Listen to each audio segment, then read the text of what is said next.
¿Se imaginan estar frente a dibujos y pinturas hechos por seres humanos hace 9000 años antes de Cristo?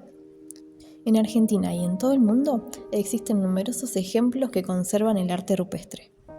Hoy vamos a empezar a conocer 3 de ellos ubicados en Argentina. Primero veamos cómo se define el arte rupestre. Son un conjunto de manifestaciones artísticas realizadas sobre roca, mediante dibujos, pintura y grabado. Pueden estar sobre paredes de abrigos rocosos, cuevas, coachas o inclusive rocas aisladas, y fueron hechas por humanos prehistóricos. Conforman entonces las primeras huellas que dejaron los seres humanos en el mundo y así el comienzo del arte.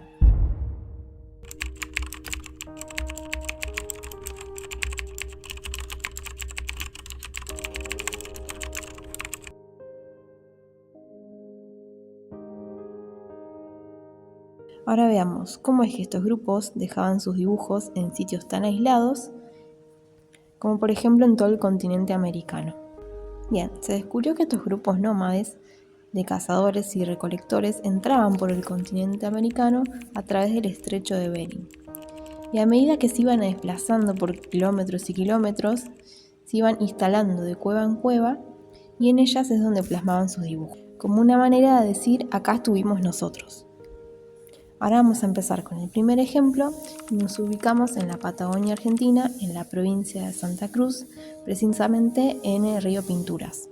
Y allí encontramos la Cueva de las Manos, un sitio arqueológico increíble, denominado Patrimonio de la Humanidad por la UNESCO, en donde encontramos cientos de figuras y dibujos de todo tipo, desde animales, figuraciones humanas y las más llamativas, las figuraciones de las manos, realizadas en negativo.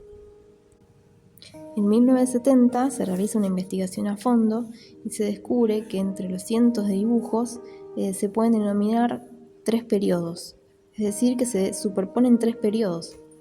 Uno más antiguo, del 9000 al 7000 a.C., otro de 700 años antes de Cristo y uno último de 550 a 700 años después de Cristo. Imaginémonos que son cientos de dibujos que se iban acumulando y superponiendo uno sobre el otro a medida que estos grupos de seres humanos iban pasando por la cueva. Veamos algunas características de los 3 periodos. En el primer periodo es el que se denomina el menos abstracto. Se encuentran escenas súper dinámicas, se observan figuraciones, adultos, niños, adolescentes, en general grupos humanos, entendiéndose entonces que estas pinturas eran partes de todo un ritual comunitario. Entre las escenas dinámicas encontramos las acciones de caza. Los chamanes pintaban para propiciar la caza. Entonces vamos a encontrar repetidas cientos de figuras de hombres y la presa. De alguna manera esto era un modo de enseñar a cazar. Funcionaba entonces también como una transmisión de conocimiento.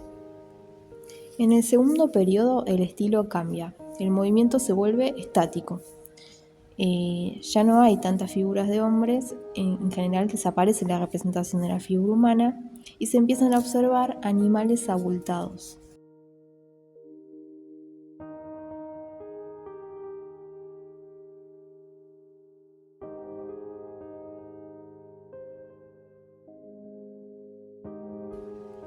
En el tercer periodo encontramos figuras más abstractas, es el más enigmático. Encontramos figuras geométricas, líneas, puntos, se repiten las figuras de guanacos, están figuras de triángulos, círculos, zigzags, líneas laberínticas, acompañadas también de las manos.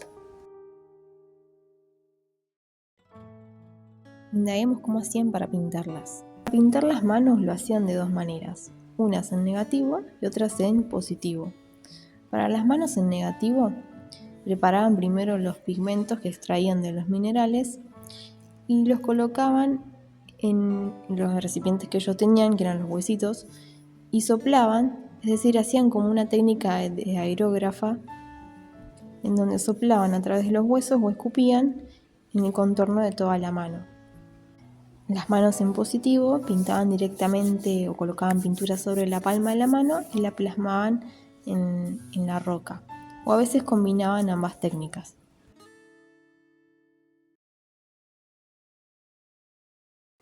Ahora indaguemos otro ejemplo de arte rupestre, ubicado en la provincia de Córdoba, a 160 kilómetros de la capital, situado en el Cerro Colorado. Allí podemos encontrar 35.000 aproximadamente pinturas que también van desde lo superfigurativo hasta lo abstracto. En los motivos figurativos encontramos escenas domésticas, de subsistencia, de cría de ganado, el cóndor, nuevamente el guanaco como un animal sagrado junto al cóndor. Encontramos también escenas de lucha entre los comechingones versus los zaravirones, y también empezamos a ver escenas en donde la figura humana está montada.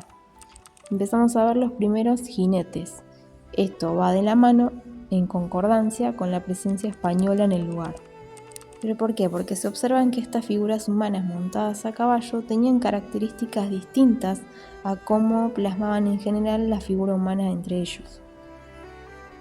También se pueden encontrar los huecos de los antiguos morteros para pigmentos, y se conoce que la manera que tenían de extraerlos de la naturaleza. El blanco lo extraían del sulfato de calcio de hueso, el rojo del monóxido de hierro y el negro se dice que de la pirolusita. Estos últimos minerales de la zona.